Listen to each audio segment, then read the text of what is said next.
All right.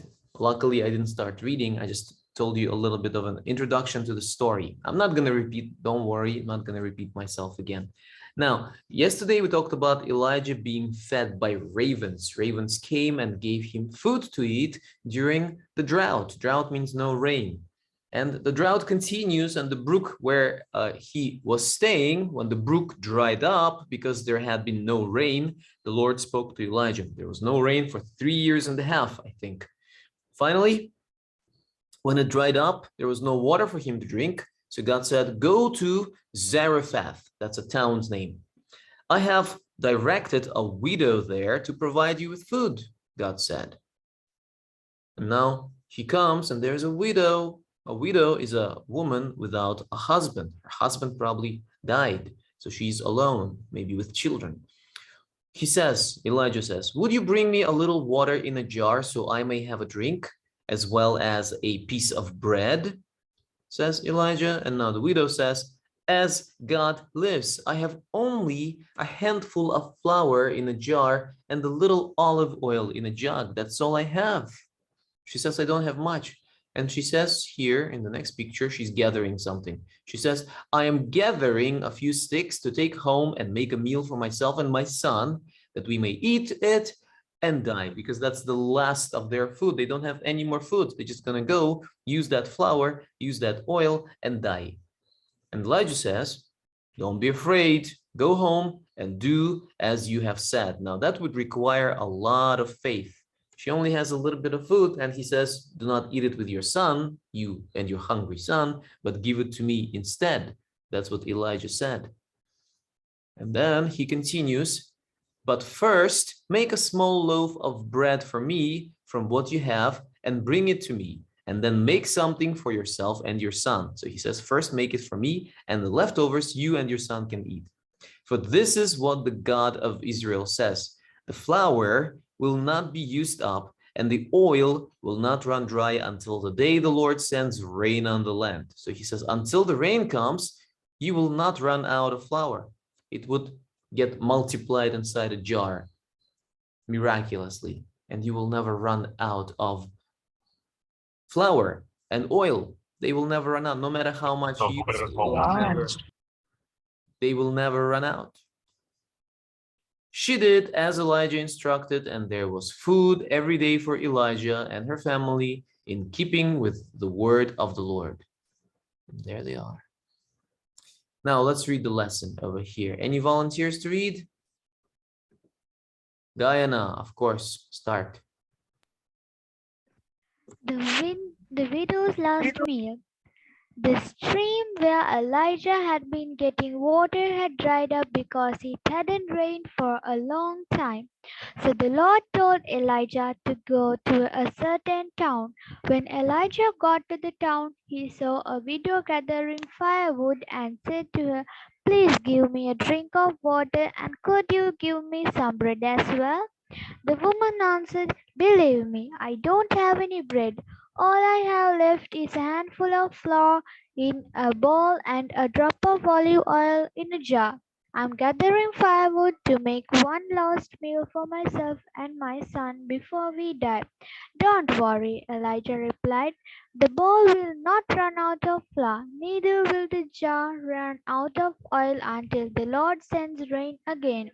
So the widow went to prepare a meal for Elijah, and for as long as the drought lasted, the flour and the oil did not run out. That's right. This word is drought. Drought means no rain, when everything is dry. When it doesn't rain for a long time, we call it a drought. So the drought lasted for about 3 years and a half. And for that long, the flour and the oil did not run out. Miraculously, it got replenished inside a bowl and the jar. Now, that's a real miracle. Now, we have a question here. Who looks after missionaries and evangelists? Do you know any missionaries? Anyone? No?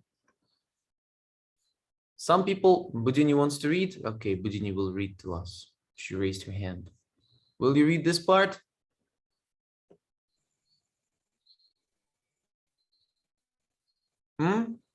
Okay. All right, read please. Who looks after missionaries and Evangelists. most adults either work for somebody or they have their own business. They are paid by the firm they work for or live off the money they make from their business. Missionaries and evangelists work for the Lord, who pays.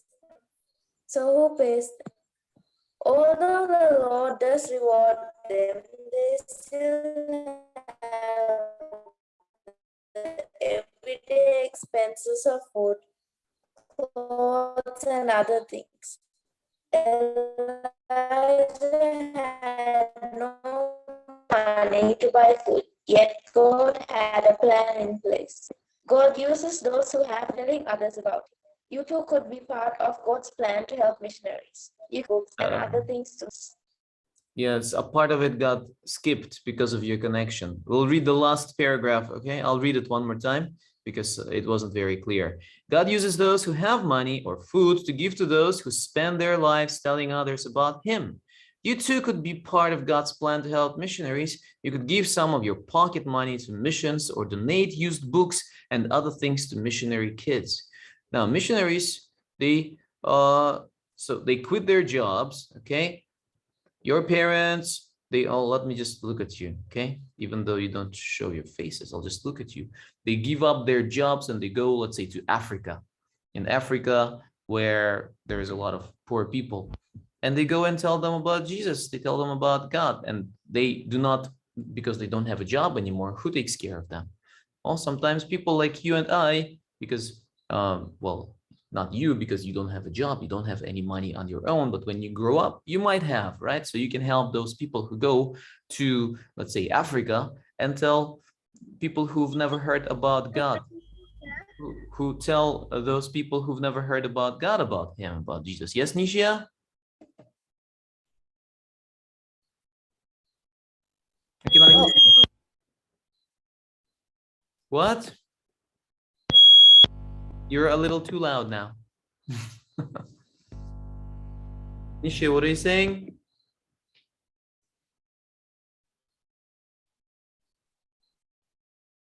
We cannot hear you.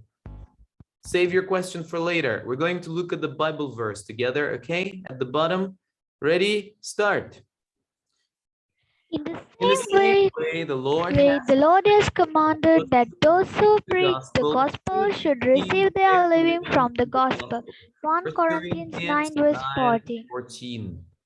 Thank you, Guyana, for reading with me. I think you were the only one, right? Yeah. Yeah. So the point is that some people, they sacrifice their lives. They leave everything behind and go and tell people who've never heard about God. They go and tell him about God and how good he is and how much he loves them. And who cares? Who takes care of those people? Not many. And if you know any of those people, if you know somebody, do you know anyone? Have you heard of anyone? Maybe Tehila. If you go to church, sometimes they talk about missionaries in the church. Tehila, do you know anybody? Yes. Who? Tell us about them. Which country did they go to?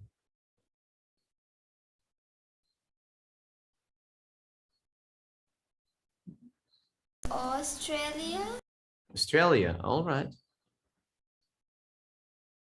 I know a person from Madagascar. You know Madagascar? There's an island near Africa.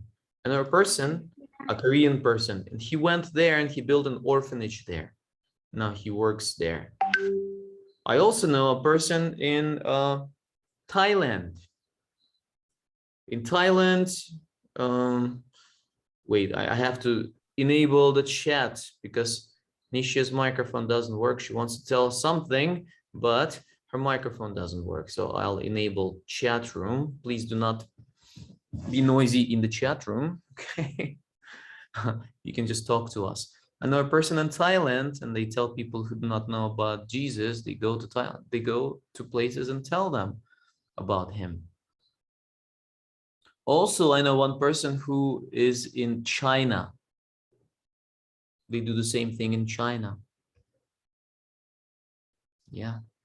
There are people like that all over the world, and they quit their job and they go and tell people about God. And it's not easy because they have no income, they don't have money, right? Your parents, we all have, your families, we all have income. We do the work and that's how we earn money, but they don't. That's why it's really difficult for them. So that's why in churches, they often pray and collect money and send to missionaries to help them. Now, let's see what Nishia's question is. Really? Really what? Are you asking about the oil and flour, or about missionaries, or about Tehila's Australian missionary? What is the question really about?